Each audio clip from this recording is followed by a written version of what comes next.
Can we? Will we? Or should we? They're all different questions, different answers. I think probably we could, but whether we will or should, that's anybody's guess. For New Zealand to become predator-free by 2050, we really would have to have a concerted technical and social effort to all come together and galvanise around this goal in that time.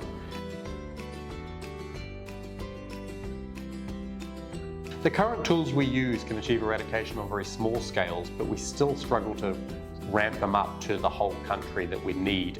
I think they're effective for what they're used for. That's not necessarily going to get us to predator-free 2050. And they're really quite expensive to use over that scale. So if we wanted to become predator-free across the whole nation, we'd really have to develop some new tools and be more cost-effective with how we use our current tools.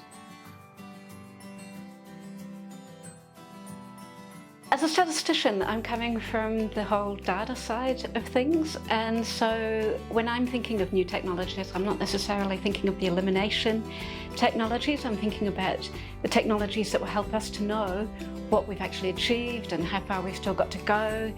I am quite interested in seeing us move away from lethal techniques and start investigating a lot more the potential of fertility controls, because they can have a lot of benefits by attacking the problem in a different way and also by being more humane for the animals involved.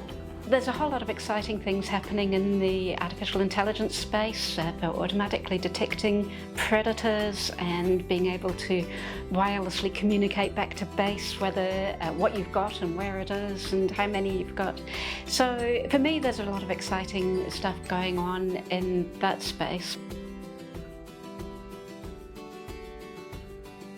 The major benefit, and I think the reason we're becoming predator-free, is for the conservation of birds around the country. One thing I absolutely love about New Zealand bird life is the way it connects with you. It's intelligent, it's inquisitive, and it's developed those characteristics because it's evolved in a predator-free environment. But also that then has benefits for the whole ecosystems in New Zealand. But as part of that, it also includes not just the biological and animal components, but also the human components. I think we'd have a lot more of a flourishing ecosystem that humans can engage with, and that will attract tourists and be a real benchmark for what conservation can achieve around the world. Yes, that's actually a statistical question, and so I'm in my element here. So we've been collecting data, been collecting those people's trapping data in parks and reserves since about 2005. And suddenly, now that everybody's doing this backyard trapping, we are in a position to see what has changed inside the parks and reserves. And so we can say unequivocally, yes, that backyard trapping is filling in the gaps in between the parks and reserves. It really motivates the public to become involved and buy into the whole predator-free New Zealand program.